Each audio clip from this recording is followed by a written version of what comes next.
अंधेरी रात। रेत के तूफान की गरज, दूर से ऊंटों की घंटियां और तलवारों की झंकार सुनाई दे रही है। रावी की आवाज गूंजती है। ये वो वक्त था जब अरब की जमीन पर जिंदगी की कीमत रेत के एक जर्रे से भी कम थी।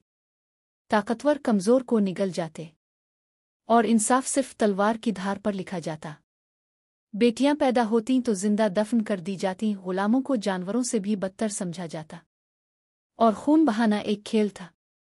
कैमरा आहिस्ता आहिस्ता एक काफिले की तरफ बढ़ता है। ऊंटों के दरमियान एक शख्स कीमती कपड़ों और सुनहरी पगड़ी में। यही है सालम, रेत का सौदागर। रावी सालम, वो शख्स जो हर चीज बेच सकता था, चाहे वो कपड़ा हो, खुशबू हो, इंसान की जान। इसका कानून सिर्फ एक था, जिसके पास ताकत है वही मालिक है। दौर से चीखें और आग के शोले। एक बस्ती जल रही है।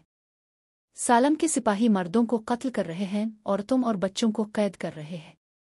उन्हीं में एक नंदी लड़की, ज़ोहरा। इसकी आंखों में खौफ है मगर आवाज में अजब जुर्रत।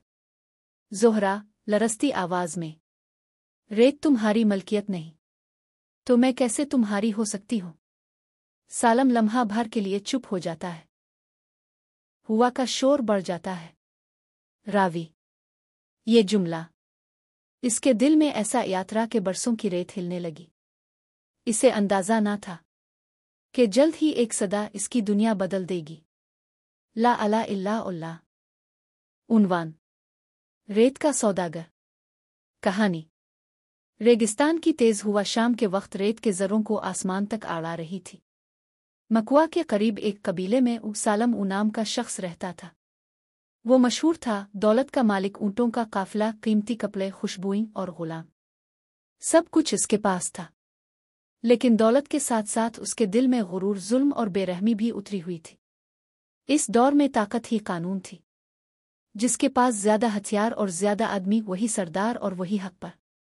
लड़कियों को पैदा होते ही जिंदा दफन कर देना इज्जत का हिस्सा समझा जाता, गुलामों को महज सामान की तरह बेचा जाता और कमजोर कबीले ताकतवरों के रहम और करम पर होते। सालम का सबसे बड़ा फखर ये था कि वो रेत का सौदागर कहलाता, यानी हर चीज बेच सकता था, चाहे वो ऊंट हो, कपड़ा हो या इंसान। एक दिन काफिले से वापस आते वक्त इसने एक छोटे कबीले की बस्ती पर हमला किया। मर्दों को कत्ल किया, माल लूटा और चंद औरतों और बच्चों को गुलाम बना लिया। उन्हीं में एक 12 साला लड़की ज़ोहरा भी थी। इसकी आंखों में खौफ था मगर साथ ही एक अजीब सा वकार भी। रात को जब सालम ने ज़ोहरा को देखा तो इसने कहा, तुम्हारे कबीले के मर्द मर गए, तुम अब मेरी मलकियत हो। ज़ोहरा ने लरसती आवाज में जवाब दिया, रेत तुम्हारी मलकियत नहीं तो मैं कैसे तुम्हारी मलकियत हो सकती हूँ। ये अल्फाज सालम के दिल पर तीर की तरह लगे। वो हंस पड़ा, लेकिन अंदर कहीं ये जुमला गूंजने लगा। अगले दिन ज़ोहरा ने देखा कि सालम के अपने कबीले में भी लोग एक दूसरे पर जुल्म कर रहे हैं। एक बूढ़ा गुलाम पानी के लिए तरस रहा था मगर किसी को परवाह न थी। ज़ोहरा ने अपनी थोड़ी सी हिम्मत जमा करके बूढ़े गुलाम को पानी दिया। सालम ने यह मंजर देखा और पहली बार सोचा कि शायद ताकत का मतलब सिर्फ लूटना और दबाना नहीं है। वक्त गुजरता गया। ज़ोहरा की मासूमियत और सच्चाई ने सालम के दिल के गिर्द जिमी रेत को आहिस्ता आहिस्ता हटाना शुरू कर दिया। वो सवाल करने लगा, अगर हम सब एक ही रेत से बने हैं तो हम एक दूसरे को क्यों खरीदते और बेचते हैं। ये कहानी इस वक्त खत्म होती है जब मकवा की फजाओं में एक नई सदा गूंजती है, ला अला इल्ला उल्ला। एक ऐसी सदा जो सालम जैसे हजारों दिलों को बदलने वाली थी। पैगाम।